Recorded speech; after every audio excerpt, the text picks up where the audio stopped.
Una aventura de fe, un programa que tiene como finalidad vivir el mundo espiritual y el mundo terrenal, usando este último como puente para la santidad de la mano de Jesucristo. Muy buenos días, queridos radioescuchas, ¿cómo están? Me da muchísimo gusto saludarlos una vez más aquí en su programa Una aventura de fe. Me da mucho gusto saludar a los España. Gracias por estar aquí con nosotros. Hoy tenemos un invitado especial. Tenemos con nosotros al padre Alejandro Díaz Alderete.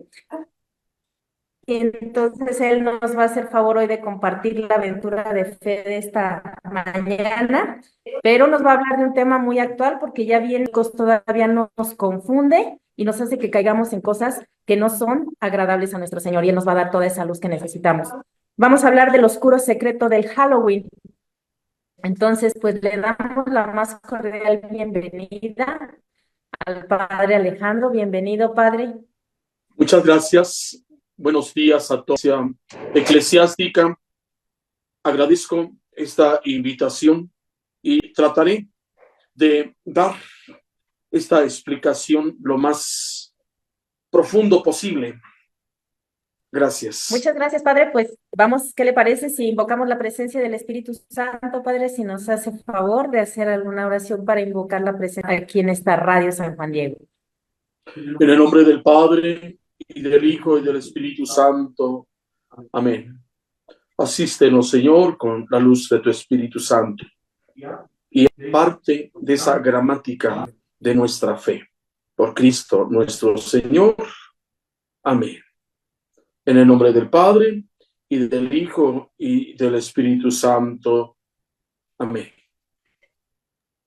Gracias, padre. Pues bueno, entonces, ¿qué les parece que iniciemos? Si tienen alguna duda, mándenla a través de los mensajes. Vamos a estar contestando por bloques alguna duda que ustedes tengan sobre esta ahora sí que el secreto oscuro del Halloween. El padre nos va a dar un poquito de luz para que los cristianos no nos confundamos con esto. Así que, padre, ¿cómo ves si empezamos? ¿Le gustaría?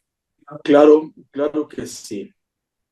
Lo primero que debemos entender que los católicos no celebramos Halloween, ni tampoco el Día de Muertos. La Iglesia Católica celebra cada 1 de noviembre la solemnidad de Todos los Santos y el día 2 de noviembre la solemnidad de los fieles difuntos. Estos 2 primeros días del mes de noviembre constituyen para todos nosotros un intenso momento de fe, de oración y reflexión sobre las cosas últimas de la vida. En efecto, celebrando a todos los santos y conmemorando a los fieles difuntos, la Iglesia, peregrina en la tierra, vive y expresa en la liturgia el vínculo espiritual que la une a la Iglesia del cielo. Alabamos a Dios por esa multitud innumerable de santos y santas de todos los tiempos, hombres y mujeres sencillos y a veces los últimos para el mundo, pero para Dios los primeros. Al mismo tiempo recordamos a nuestros queridos difuntos, visitando los cementerios, que es un motivo de gran consuelo pensar que ellos están ya en compañía de la Virgen María, de los apóstoles, de los mártires y de todos los santos y santas del paraíso. Así, esta solemnidad nos ayuda a considerar una verdad fundamental de fe cristiana que profesamos en el credo. La comunión de los santos que nace de la fe y une a todos los que pertenecen a Cristo en virtud del bautismo. Se trata de una unión espiritual. Todos estamos unidos. La muerte no es el fin, sino que la vida continúa. Nosotros aquí, junto con aquellos que entraron en la eternidad, formamos una sola y gran familia. Esta maravillosa comunión, esta maravillosa unión entre ellos y nosotros se realiza del modo más elevado e intenso en la liturgia y sobre todo en la celebración de la Eucaristía, que expresa y realiza la más profunda unión entre ellos y nosotros. He partido de esto para que comprendamos nosotros los católicos lo que verdaderamente celebramos. Para desglosar este tema, tengo 4 puntos. Primero, el origen pagano. El segundo, el origen cristiano. El tercero, Halloween en nuestros días. Y por último, los nuevos elementos que se han integrado a Halloween. Reitero, era importante partir de este punto. Los católicos no celebramos Halloween ni el Día de Muertos, como así ya lo he explicado, para no confundirnos. Bien, me voy a enfocar en el origen pagano. Halloween se le atribuye esta fiesta a los celtas, llamado Samhain, que tenía como objetivo dar culto a los muertos. Ese era su objetivo. Pero la invasión de los romanos hacia el año 46 a.C. a las Islas Británicas dio como resultado la mezcla de la cultura celta, la cual con el tiempo terminó por desaparecer. Su religión, llamada druidismo, con la evangelización terminó por desaparecer en las comunidades celtas a finales del siglo II. Sobre la religión de los druidas no sabemos mucho. Sabemos que las festividades del Samhain se celebraban muy posiblemente entre el 5 y el 7 de noviembre, a la mitad del equinoccio del verano y el solsticio de invierno, con una serie de festividades, es verdad, que duraban toda una semana, finalizando con la fiesta de los muertos. Y con ello se inicia precisamente el año celta. Era así como celebraban esa festividad, dando inicio a esa cultura. Esa fiesta de los muertos era una de las fiestas principales, pues celebraban lo que para nosotros sería el cielo y la tierra. Para ellos, el lugar de los muertos era un lugar de felicidad perfecta, en la que no existía dolor, ni hambre, ni cualquier necesidad, todo lo contrario.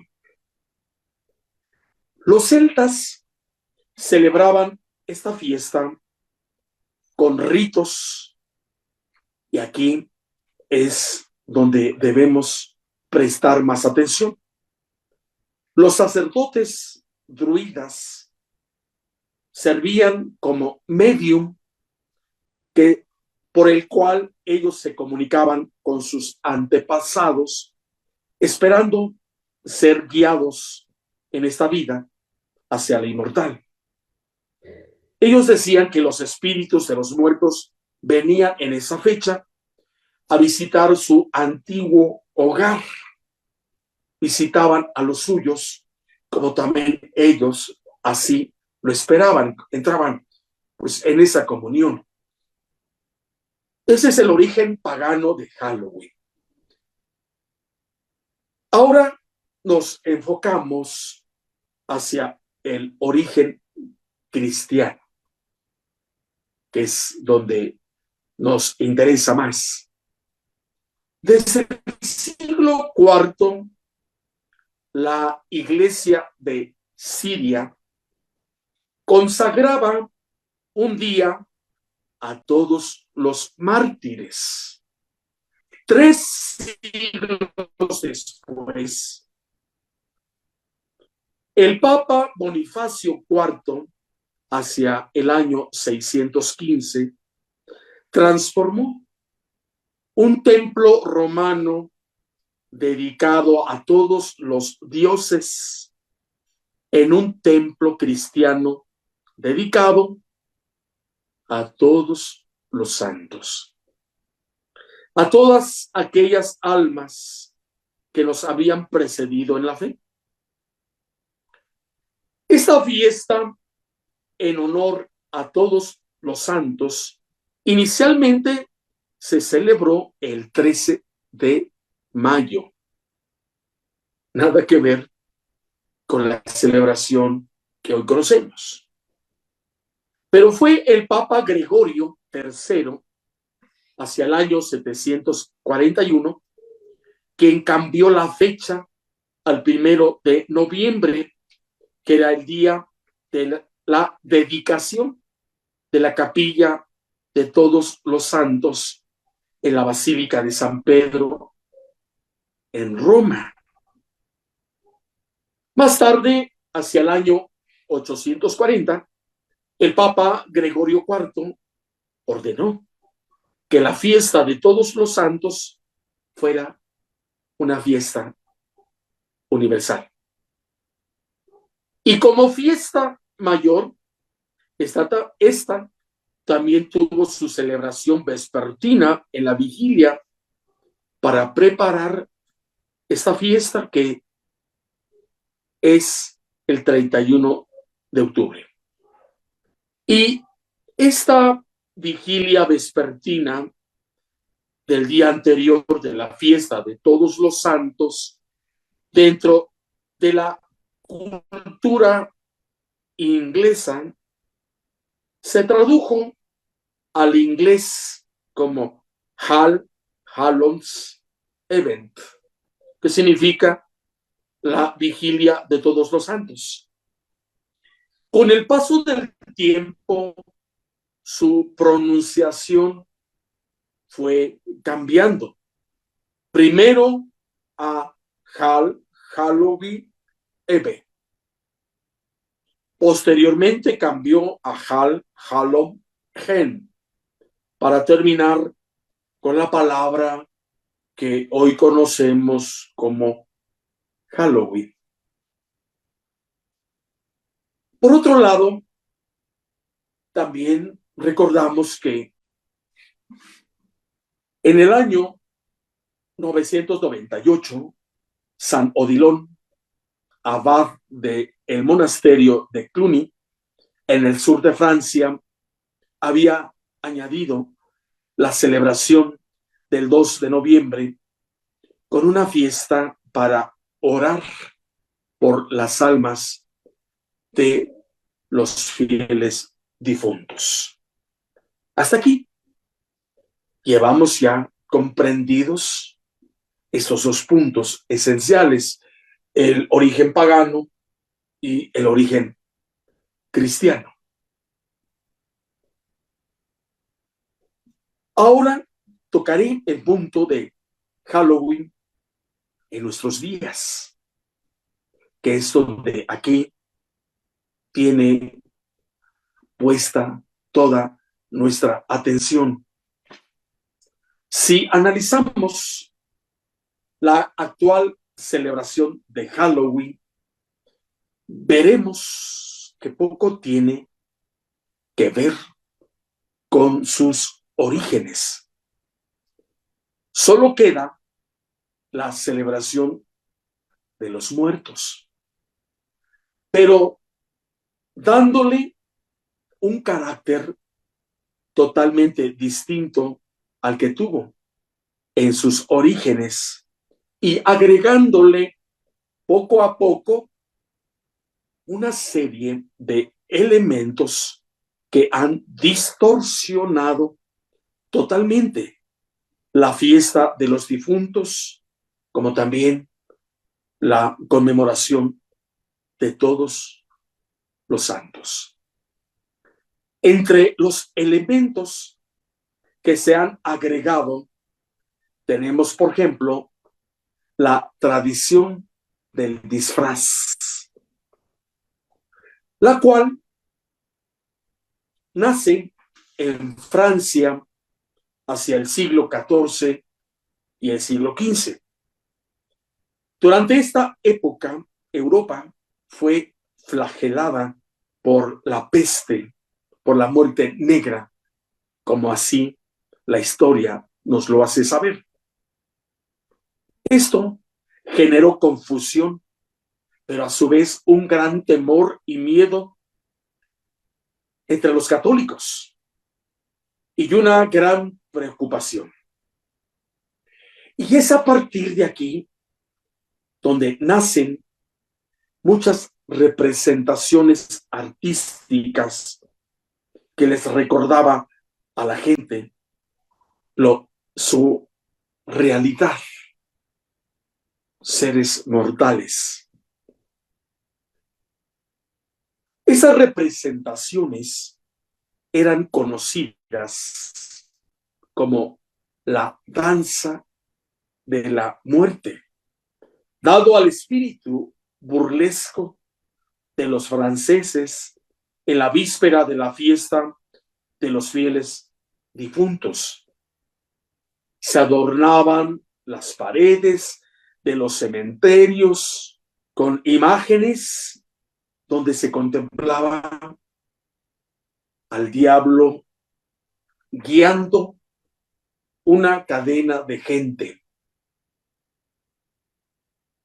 Al parecer, la tradición dulce o travesura tiene su origen protestante en Inglaterra en el año 1500 hacia el 1700 contra los católicos. Podemos darnos cuenta que Halloween es producto de la mezcla de muchas tradiciones que los inmigrantes trajeron a los Estados Unidos desde el inicio del año 1800. Tradiciones que ya han quedado olvidadas en Europa. Paso ahora al cuarto punto. Hay elementos que se han agregado a esa fiesta, diría yo. Esa es la novedad que nos asusta. La identificación con la fiesta de los druidas, de la cual ya hablé, es la invocación a los muertos y estos sacerdotes que servían de medium, que se ha ido identificando en diferentes grupos. Tenemos los neopaganos, paganos. Pero lo peor es que hoy nos percatamos de celebraciones satánicas y ocultistas. El festival Atahain, llamado hoy Festival de los Muertos, es reconocido por todos los satanistas, ocultistas y adoradores del diablo como víspera del año nuevo para la brujería. Anthony Levi, autor de la Biblia satánica y sumo sacerdote de la iglesia de Satanás, dice que se celebra el nacimiento de Satanás. Y en esa noche de Halloween, los poderes satánicos, ocultos y de brujería están en su máximo nivel de potencia, que ha tenido dificultad con un hechizo o maldición, puede tener éxito el 31 de octubre, porque Satanás y sus poderes están en ese punto más fuerte en esa noche. Halloween, podemos así entender que es la víspera del año nuevo para la brujería y el principio de todo lo que es frío, oscuro, muerto, misas negras, cultos espiritistas y otras reuniones. Podemos darnos cuenta de estos elementos que se han mezclado, que a través de los disfraces, las brujas y toda clase de monstruos terroríficos expresan la presencia de el mal. Esos son estos 4 puntos que yo preparé para que así comprendamos lo que hay detrás, lo que se celebra de forma oculta de Halloween.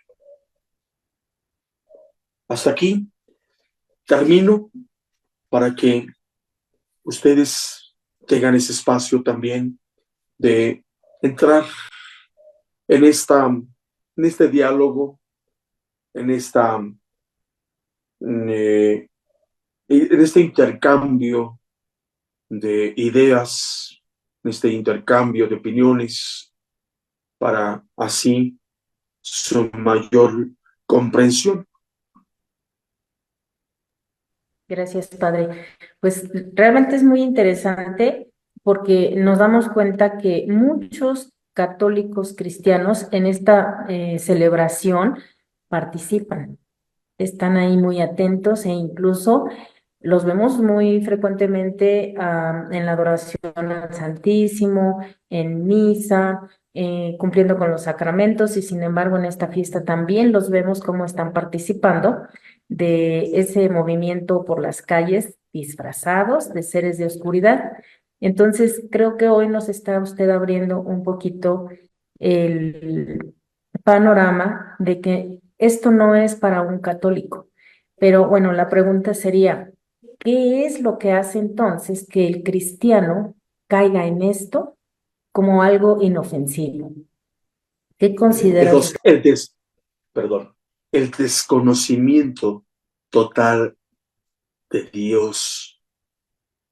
No tenemos conocimiento de ello. Nuestra falta de fe nos hace refugiarnos en otras creencias y por nuestra ignorancia caemos en el poder del mal, como así ya lo expliqué. Eso es lo que nos orilla, eso es lo que nos orilla, porque por la falta de conocimiento, porque no somos católicos realmente eh, que acudamos a las fuentes, a lo que nuestra Santa Madre Iglesia nos va predicando, nos va anunciando. Por eso partí precisamente de lo que significa para nosotros esta fiesta tan bella y tan hermosa, en la cual entramos en esa comunión entre nuestros seres queridos y nosotros, como a su vez nuestra iglesia nos hace recordar que todos estamos llamados a la santidad.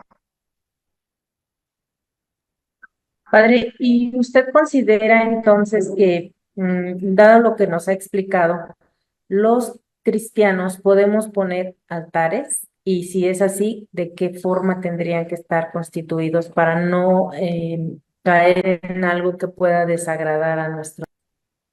Claro, esto es una pregunta muy importante. El altar es una costumbre nuestra relacionada con el ciclo agrícola. Los indígenas hacían una gran fiesta en la primera luna llena del mes de noviembre para celebrar la terminación de la cosecha del maíz. Ellos creían que ese día los difuntos tenían autorización para regresar a la tierra, a celebrar y compartir con sus parientes vivos los frutos de la madre tierra. Para los aztecas, la muerte no era el final de la vida, sino simplemente una transformación.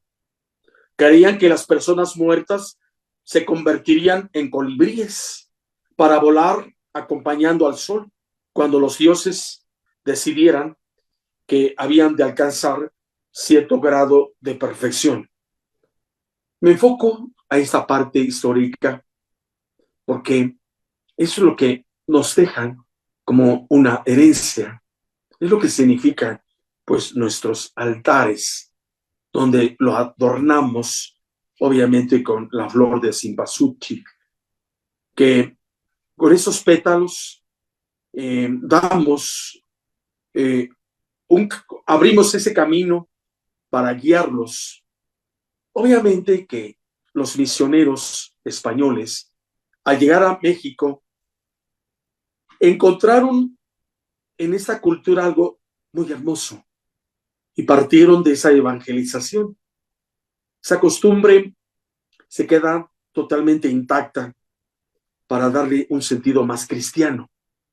Y así, el 2 de noviembre se dedica a la oración, a las almas de los difuntos, se pone un altar en memoria de nuestros difuntos y ese altar se adorna con ese papel o con la misma flor de cempasúchil para ver la muerte sin tristeza, sino todo lo contrario. Como que esa sería la definición más exacta, pero esto proviene de nuestros ancestros que nos han dejado como herencia y que nosotros hoy día, ¿verdad?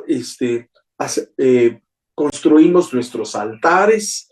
En algunas parroquias también ponemos nuestros altares, porque comulgamos precisamente con esta tradición tan hermosa, porque es la comunión entre ellos y nosotros.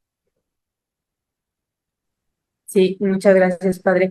Oiga, padre, ¿qué consecuencias podríamos tener nosotros los católicos cuando participamos de estas fiestas paganas y satánicas? Tenemos que partir de algo que a veces la gente lo ignora. ignora que esto es una celebración satánica. Lo hacen por mera distracción. Lo hacen así como algo gracioso. Aquí las víctimas son los niños. Los niños son los más vulnerables. Las escuelas, en los colegios, tratan de disfrazarlos. Y para todos es aplaudir, pero ignoran lo que hay detrás de todo esto.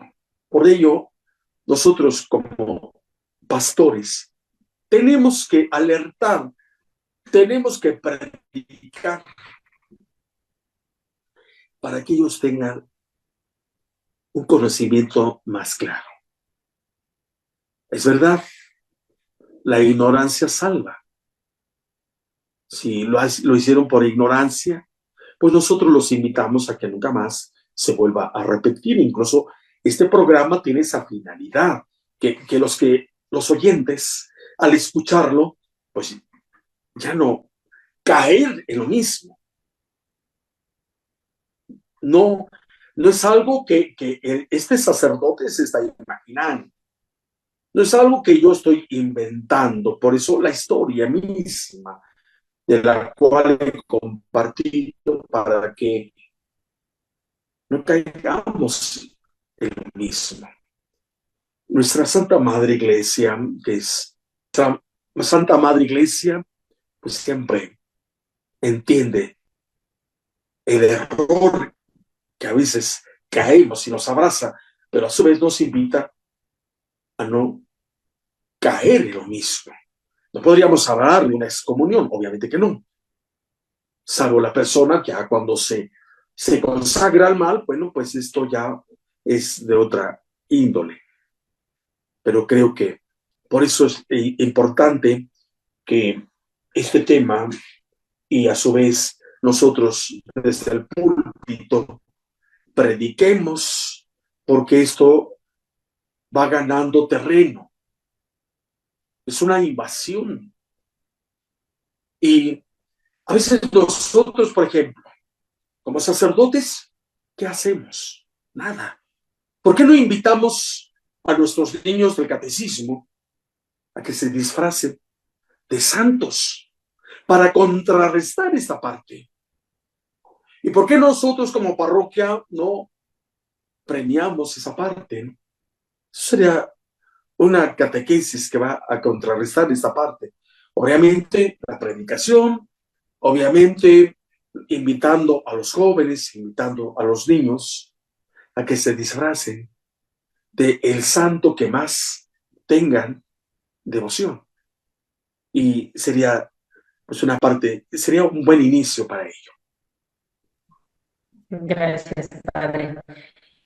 Una pregunta. Si algún católico ha practicado por ignorancia o ha participado en estas festividades, ¿se tiene que confesar una vez que se sabe que ese es algo satánico? Sí, acudir inmediatamente al sacramento de la reconciliación, donde Dios, ¿verdad? Entiende nuestra ignorancia en ese sentido. Y si hubo incluso algo más, pues Dios siempre está dispuesto. Es el Padre amoroso que recibe aquel que se encuentra extraviado, aquel que se encuentra perdido, aquel que se encuentra pues alejado totalmente de Dios y a veces engañado, porque él pensaba que era bueno, porque él pensaba que quizá lo va a decir que era por simple diversión, pero una vez que escucha ya esta parte, ¿verdad? Que los teólogos de hoy día nos expresan precisamente su postura, que es una fiesta satánica. Entonces nosotros tenemos que acudir de ya a acudir al sacramento de la confesión para que la iglesia nos absuelva de esa falta grave en la que incurrimos, en la que caímos, quizás no del todo conscientes, pero sí caímos en esa falta. Padre, y bueno, yo sí he visto ya algunas procesiones ahora en estos días donde algunos sacerdotes salen con niños justamente vestidos de santos y esto me parece algo bonito, como usted dice, para contrarrestar esta fiesta. Incluso chocan, ¿no? Las cosas satánicas con las cosas de Sí, Dios.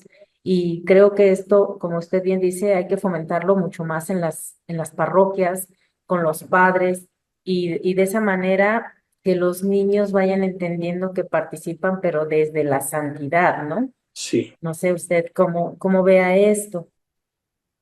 claro, esto es lo ideal.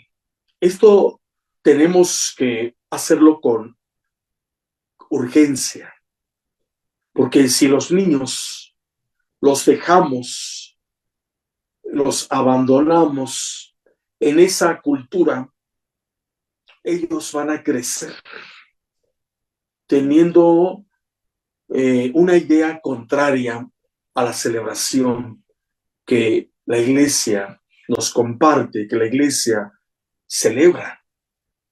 Entonces, creo yo que tiene que ser con carácter de urgencia.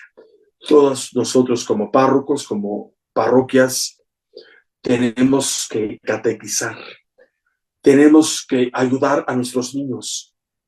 Obviamente algunos están obligados, y digo obligados porque los colegios o las escuelas los obligan. Y si no lo hacen, pues los reprueban. Y si no lo hacen, van a tener problemas. Aquí nos enfrentamos a esto.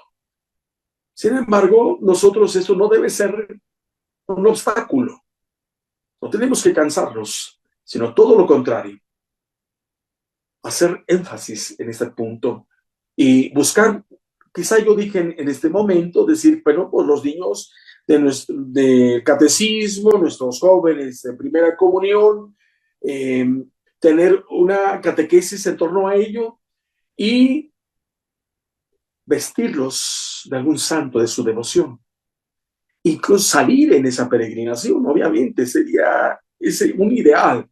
Obviamente que hay que estructurarlo bien, hay que documentarse, ¿verdad? Para no incurrir. Yo creo que nuestros señores obispos alabarían esta parte, ¿no? Ellos y nuestros obispos también esperan que nosotros demos esos puntos, ¿no? Ante esas nuestras necesidades, porque a veces nos enfrentamos a eso y a otras cosas más escandalosas, pero a veces nosotros callamos y entonces callar o silenciar nos convertimos también en autores de ello. Entonces, padre, esta celebración para todos nosotros que estamos hoy aprendiendo, creo que se trata más bien de oración por las almas que ya se fueron, ¿verdad? Por nuestros fieles difuntos, más que una festividad, es un momento de oración. Y bueno, platíqueles a los que no saben que la Iglesia Católica siempre tiene esta celebración y puede uno anotar a su difunto para que alcance el premio de la vida eterna, porque muchos, aún siendo católicos, lo desconocemos. Sí, como lo dije al principio, es un momento de fe, de oración, de reflexión sobre las cosas últimas de la vida. Y esta celebración pues nos invita a la oración más profunda, orar por nuestros fieles difuntos, para que se vean libres de cualquier castigo o tormento, es un deber de parte nuestra. Lo encontramos precisamente en el libro de los Macabeos, que se nos invita a la oración por nuestros fieles difuntos. Yo he visto que mucha gente está confundida. Muere su ser querido y dice, ya está con Dios. No, todavía no. Los que se van directamente al cielo son esa gente que ha hecho el bien aquí, los niños obviamente, se van directamente al cielo. Y todos los demás luchamos por alcanzar ese estado de purificación, lo que es el purgatorio, donde las almas se purifican. Y una vez purificadas las almas, ¿verdad? Entramos. El purgatorio tiene dos puertas. Una donde se entra y la otra se sale para el cielo. Y entonces nuestras oraciones y el ofrecimiento de las misas, esas almas ganan indulgencias. Una indulgencia es una gracia espiritual que ayudamos a que los pecados que por la naturaleza humana o la fragilidad humana quedaron en ellos vayan disminuyendo. Porque en la otra vida ya no hay sacramento que pueda perdonar los pecados, como nuestra Santa Madre Iglesia aquí nos regala este sacramento de la misericordia. Es el sacramento del amor. Todos tenemos miedo a la confesión y es el sacramento del amor. Es todo lo contrario. Es el sacramento del amor, donde el amor de Dios se derrama en todo nuestro ser. Donde la miseria, es decir, nosotros, y la misericordia ahí frente a nosotros, Dios nos abraza. Pero muchas veces no nos confesamos. Y la gente dice, padre, desde que hice mi primera comunión me confesé. ¿Y cuándo hizo su primera? Como 40 años, padre. ¿Y no piensa confesarse? No. Obviamente que cuando yo me encuentro en esta situación, pues yo los invito a que se acerquen al sacramento de la confesión. Y hablando de esa parte satánica, sabemos que el primer exorcismo que la iglesia realiza, pues es el del bautismo. Y el segundo exorcismo es en la confesión. Pues hay mucha gente que se niega precisamente a recibir esta gracia. Espero responder a su pregunta. Sí, padre, muy completo. Mire, vamos a pasar a los saludos y las preguntas. Nos saluda Jovi San, buenos días, y le envía un corazoncito. Almadelia Granillo Modro, también le mandamos saludos. Marcela G, buenos días. Abigail Valencia, Silvia Moreno nos están acompañando. Carmen Flores Rangel, Alma Córdoba. Alma Córdoba le dice, gracias Padre Alejandro por su enseñanza. Gran bendición tenerlo en nuestra parroquia San Pío X Tultitlán. Alma Córdoba, vestir a nuestros niños de santos, no con disfraces que roban la fe en nuestro Señor Jesucristo. Así es. José Luis Pérez Rosales, también le enviamos un saludo. Antonieta Ferretis, también le enviamos un saludo. Padre, son las personas que se han estado comunicando aquí con nosotros. Y bueno, pues de verdad ha sido una información muy valiosa para todos nosotros, Padre, porque sí, con mucha frecuencia y mucha inocencia, o a veces con conocimiento de causa, nos llama más la atención la fiesta, eh, ¿cómo se dice? Esta festividad, y pensamos que no hacemos ningún daño y caemos. Entonces, pues hoy le agradecemos, Padre, toda la luz que nos ha llegado a nuestro corazón, sobre todo para que amemos a Cristo realmente y nos apartemos de todas esas celebraciones de la oscuridad.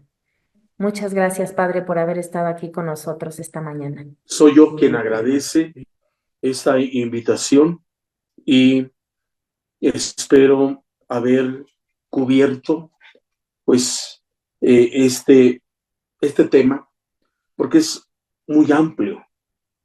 Incluso yo resumí en lo que significa esta parte oscura, pero también antes de entrar a esa historia, lo que representa para nosotros estas fiestas de todos los santos y de nuestros fieles difuntos, ¿verdad? Es algo muy hermoso, es algo muy bello, ¿verdad? Y espero haber cumplido con esto que el programa así lo espera. Padre, solo tenemos aquí una última pregunta que nos dice, mi duda es de Rocha Ramírez, mi duda es si pedir calaverita es parte de la tradición o es la... Sí, también los celtas lo hacían. Y, y la calabaza ponían una vela y tenía un significado.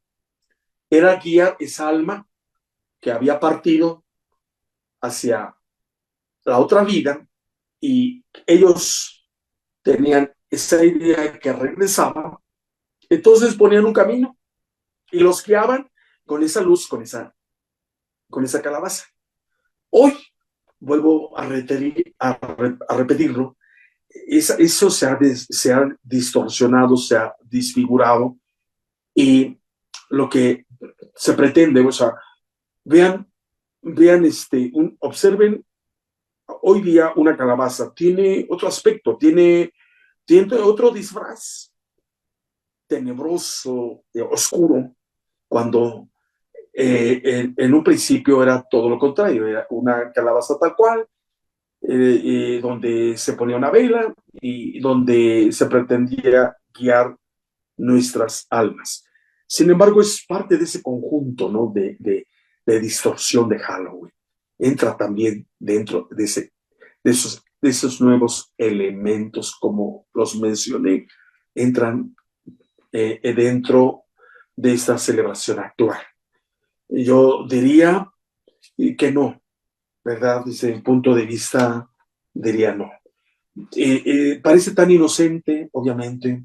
Recordemos como el pulpo, ¿verdad? Arroja una especie de tinta para disfrazar, para huir. Entonces, a veces el demonio, lo que es el ateísmo práctico, ¿no? Hacernos creer que no existe. Y lo hace con cosas así, apareciera que no dañan, que no pasa nada. Entonces, yo diría que no. Muy bien, gracias, Padre. Pues aquí también nuestra hermana Alma Córdoba le manda una felicitación al Padre Alejandro porque nos está dejando una parroquia muy hermosa. Que Dios lo bendiga siempre. Déjenme decirles, hermanos, que eso es bien cierto. Cuando el Padre Alejandro llegó aquí a esta parroquia, yo la conocí y sí, tenía un poquito de deterioro y conforme hemos estado visitando al Padre Alejandro, bueno, a veces me ha tocado ver algunos videos que él mismo está haciendo, como dicen, las labores de construcción aquí en la parroquia. Y sí es cierto, es una parroquia que está quedando maravillosa, donde los feligreses agradecen todo el trabajo que él está realizando en esta parroquia. Y yo también, padre, porque esta parroquia está quedando hermosa. Muchas Así que pues gracias. aquí hay una de nuestras hermanas que agradece mucho eso. Y también GC Andrés dice, buenos días, muchas gracias, Padre Alejandro, por su labor en la parroquia San Pío X y por el apoyo a mi mamá, Alma Rosa Córdoba. Bendiciones. Y Concepción Santos, gracias, Padre, qué buena enseñanza. Y Almadelia, también es una distorsión ahora que a nuestros familiares que fallecen le dicen, vuela alto. Y sí, sí Sí, es cierto. sí, Padre, pues de verdad qué gusto que los feligreses también valoren al sacerdote que tienen en su parroquia, porque siempre se habla las cosas que ven mal, pero nunca se enaltecen aquellas que son muy buenas para nuestra iglesia. Y yo también en especial lo felicito, Padre, por la labor que hace usted en su parroquia, que está quedando chulísima, muchas hermosa. gracias. Y Muchas gracias, gracias. Padre, por su entrega aquí en San Pío Sí, yo X. le agradezco a toda la comunidad, le agradezco a todos los bienhechores que Dios me ha enviado para la edificación de la misma. Yo recuerdo cuando el señor obispo don Guillermo Ortiz Mondragón, quien en gloria esté ya con Dios, me dijo, no lo sabe el obispo y no lo saben muchos sacerdotes porque eso me lo digo en secreto. Lo he compartido porque obviamente no es un tema de secreto. Me dijo, te quiero pedir un favor, Alejandro. Yo me asusté y yo dije, ¿qué quiere mi obispo? dice, mira, te voy a enviar a San Pío y quiero que me construyas. Pues yo me quedé así sin palabra alguna. Cuando llego aquí y veo un tejabán muy viejo, con una estructura de 50 años, una lámina totalmente oxidada, una lona desgarrada, un lugar que no era parroquia. Pues obviamente que yo dije, Señor, creo que te equivocaste, creo que no voy a poder hacer nada. Pero así de rapidísimo. Pero un día, las 3 de la mañana, tuvimos una lluvia intensa. Y entonces yo aquí en la casa parroquial, pues el padrecito bien abrigado, sin mojarse, pero me llamó la atención, me levanté y corro a la capilla del Santísimo y estaba inundada. Y lloré y le dije, este pecador, el más pecador de tus sacerdotes, durmiendo plácidamente y bien abrigado, y tú, mi Señor, que eres todo, que eres el Rey de todo lo existente, en estas condiciones. Señor, dame la fuerza para construir. Y ahí me arrodillé en medio del agua para que sintiera precisamente lo que mi Señor estaba sufriendo. Y Dios mandó a sus ángeles. Y todavía voy por más. Es verdad que aquí la comunidad es su, pues la parte económica, pues estamos mal. Incluso aquí la parroquia sobrevive con la colecta del domingo. Y si te menciono que es, no puedo decir cantidades, pero estoy hablando muy poquito. Lo que en una parroquia recoge en una misa, yo lo en todas las misas del domingo. Entonces, sin embargo, yo siempre dije que la pobreza está en la mente y en el corazón, porque aún el centavo que tú recibes lo puedes multiplicar y puedes hacer maravillas. Y espero en Dios que, por ejemplo, hoy se me quemó la consola, ya no tuve sonido, y hay que comprar una consola que te cuesta 8,000 pesos. Cuando yo estoy ahorita con los nichos y estoy, voy a pagar los vitrales. Entonces digo, Dios mío, ¿y ahora de dónde agarro ese dinero? Y estoy como mamá en casa, le pide al esposo una estufa y le falta un refrigerador. Bueno, ya no me alargo, ya cubrimos el tiempo. Muchas gracias y bendición para todos ustedes. Gracias, pues nos vemos entonces en 8 días en una nueva aventura de fe. Que tengan una espléndida semana. Gracias, Padre. Gracias a ustedes. Para todo el equipo de Radio San Juan Diego, ha sido un placer compartir con todos ustedes esta aventura de fe. No se pierdan la emisión del próximo lunes a las 11 de la mañana. Y recuerda, la fe en el Señor hace más fuerte a los débiles de corazón. Nos vemos en el próximo programa.